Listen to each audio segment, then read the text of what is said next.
Typhon, often hailed as the father of all monsters, is the embodiment of terror and destruction in Greek mythology. His very existence threatened the divine order of the gods and struck fear into the hearts of all who heard his name. Typhon's origin story is as awe-inspiring as his monstrous appearance. He was born from the union of Gaia, the earth goddess, and Tartarus, the dark and dreadful abyss of the underworld. This ancient primordial pairing created a being unlike any other, an unstoppable force of chaos and rage. Typhon's appearance was so monstrous that it defied description. According to various ancient texts, his form was a grotesque mixture of human and beastly features, designed to evoke terror and awe. In one account, Typhon's upper body was that of a powerful man, but his head was crowned with 100 dragon heads, each of which spewed fire, smoke, and venomous gas. These heads hissed, roared, and belched destruction, each capable of unleashing storms and earthquakes. His eyes were said to burn with fiery rage, glowing red-hot as if to pierce the heavens themselves. His wings were enormous, capable of blotting out the sun and creating violent, unrelenting storms wherever he flew. These wings, massive and dark, could summon hurricanes and thunderstorms, devastating entire landscapes in their wake. The very air around him would become charged with violent energy as his presence signaled the coming of calamity. But Typhon's terror didn't stop with his upper body. His lower half was equally horrifying. His body resembled a massive serpent, its coils stretching endlessly, hissing and shifting as he moved. These serpentine coils slithered across the ground with terrifying speed and power, and they were said to be capable of crushing mountains beneath their weight. The sound of his movement was like a constant hiss of 1,000 serpents, reverberating through the land like an ominous warning. Typhon's very existence was a symbol of chaos, an ancient primal force born from the depths of the earth itself. He wasn't just a monster in the physical sense, he was chaos incarnate, a force that sought to disrupt the order of the gods and destroy the heavens. His power was so overwhelming that even the gods of Olympus were helpless in his presence. Typhon's reign of terror was not meant to last forever, however. His greatest challenge came when he decided to overthrow Zeus, the king of the Olympian gods, and take control of the heavens. Typhon, with his unbridled power, threatened to destroy the gods and claim dominion over the world, sending shockwaves of fear through the heavens. In the face of this catastrophic threat, the gods of Olympus fled in terror, retreating to distant lands to escape the wrath of Typhon.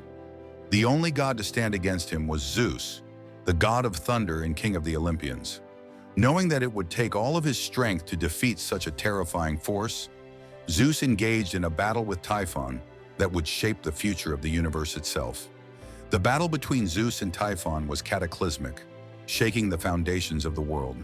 Typhon unleashed his full power, summoning violent storms, earthquakes, and monstrous winds, hoping to overwhelm Zeus with his sheer might.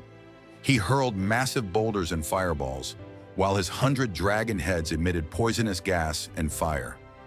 The world itself seemed to tremble under Typhon's fury, with mountains cracking and the sea boiling beneath the heat of his breath. But Zeus was not easily defeated. Armed with his mighty thunderbolts, the most powerful weapon in the Greek pantheon, Zeus fought back with all of his divine strength. The two clashed in a battle that raged for days, with Typhon nearly overwhelming the gods. However, Zeus, wielding the power of the sky and storms, was able to strike Typhon with a series of devastating lightning bolts. The bolts of Zeus caused immense damage, searing Typhon's monstrous body and weakening him with each strike. With one final, thunderous blow, Zeus brought Typhon to his knees and trapped him beneath the Mount Etna in Sicily, a location that would forever serve as Typhon's prison. The power of Zeus's thunderbolts was so immense that Typhon could no longer escape, and the mountain became his eternal prison. Though Typhon was defeated and imprisoned beneath the mountain, his legacy and his wrath lived on. According to Greek mythology, the violent eruptions of Mount Etna, still active today, are said to be the result of Typhon's struggle beneath the earth. As he writhes in his eternal prison, the eruptions and molten lava are considered a manifestation of his continued fury. The fiery bursts from the volcano are believed to be the result of Typhon's attempts to break free from his underground tomb, his anger continuing to shake the earth even after his defeat. Typhon's defeat did not mean the end of chaos. Instead, it represented the balance between order and disorder, and the eternal struggle between the gods and the forces that sought to undo their rule. While Typhon may have been bound and imprisoned, his presence is still felt in the form of the destructive power that occasionally erupts from the earth, a constant reminder of the chaos that lurks beneath the surface. Typhon was more than just a monster. He symbolized the wild, uncontrollable forces of nature that could not be easily tamed. He represented primal chaos, the force of destruction that could not be reasoned with. In contrast, Zeus and the other Olympian gods symbolized order, control, and the balance of the world. The battle between Zeus and Typhon is often interpreted as a mythological representation of the eternal struggle between civilization and the untamed chaotic forces of nature. In the end, Typhon's story is one of power, rage, and the inevitable clash between order and chaos.